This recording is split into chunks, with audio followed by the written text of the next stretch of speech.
अस्सलाम वालेकुम सामीन। 21 शाबानुल मुअज़्ज़म की तारीख शुरू हो चुकी है, 13 मार्च है।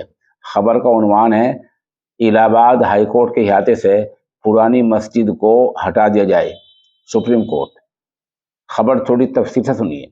सुप्रीम कोर्ट ने इलाहाबाद हाई कोर्ट के इहाते से मस्जिद को हटाने के लिए 3 महीने का अल्टीमेटम दिया है।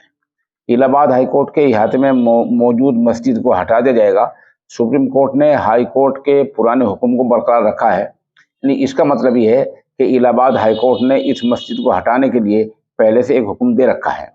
उस हुक्मनामे को चैलेंज करने के लिए मस्जिद इंतजामिया कमेटी ने सुप्रीम कोर्ट से रुजू किया था। सुप्रीम कोर्ट ने आज मस्जिद इंतजामिया कमेटी की अर्जी को खारिज कर दिया है और मस्जिद हटाने के लिए 3 माह का अल्टीमेटम दिया है। बताया जाता है कि जो मस्जिद है वो सरकारी जगह पर है।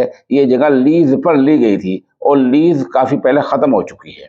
आप इससे अंदाज़ा लगा सकते हैं कि अगर कोई सरकारी ज़मीन आपने लीज पर ले रखी है और उस जगह आप मस्जिद या मदरसा बनाते हैं तो बाद में उसका अंजाम गलत भी हो सकता है। मेरी अपनी मालूमात के मुताबिक, हम नाम नहीं ले रहे हैं, कई बड़े इदारे ऐसे हैं जो सरकारी जगह पर है और लीज पर हैं।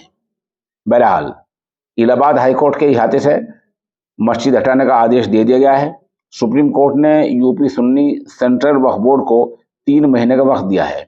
मस्जिद को अगर 3 महीने के अंदर न हटाया गया तो सुप्रीम कोर्ट का कहना है कि अदालत सख्त एक्शन भी ले सकती है। सुप्रीम कोर्ट ने हाई कोर्ट के पुराने हुक्म को बरकरार रखा है और किसी भी तरह की मुदाखलत से इनकार कर दिया है।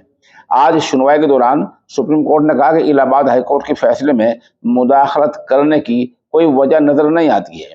सुप्रीम कोर्ट ने अर्जी गुजार यूपी सुन्नी सेंट्रल वक्फ बोर्ड को हाई कोर्ट के इहाते को खाली करने के लिए 3 महीने का वक्त दिया है। बता दें कि इलाहाबाद हाई कोर्ट ने अदालत के इहाते में वाक़ एक मस्जिद को खाली करने की हिदायत दी थी। इसी हुक्म को अर्जी गुजारों ने चैलेंज कर रखा था, लेकिन अब सुप्रीम कोर्ट से भी झटका लगा है।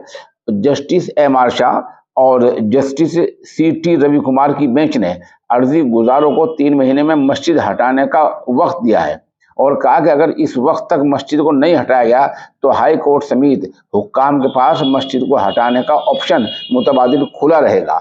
इसलिए इसको फौरी तौर पर यानी 3 महीने बाद गैर कानूनी तामीर समझ लिया जाएगा। सुप्रीम कोर्ट में जस्टिस शाह और जस्टिस कुमार की बेंच ने अर्जी गुजारों को पास के इलाके में मुतबादिल ज़मीन के अलॉटमेंट के लिए उत्तर प्रदेश सरकार से रुजू करने की भी इजाज़त दी है। बेंच ने यह हुक्म इस हकीकत को मद्देनजर रखते हुए दिया कि मस्जिद सरकारी लीज पर दी गई थी।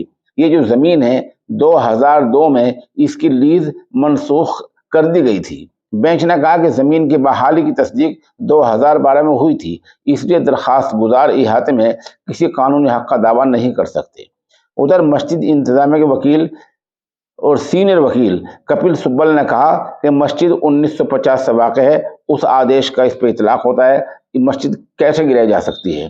लेकिन बहरहाल सुप्रीम कोर्ट ने फरीक़ैन के दलाइल सुनने के बाद ये फैसला दिया है कि इलाहाबाद हाई कोर्ट के इहाते में जो मस्जिद वाक़ है उसको 3 महीने के अंदर गिरा दिया जाए और जगह को खाली कर दिया जाए।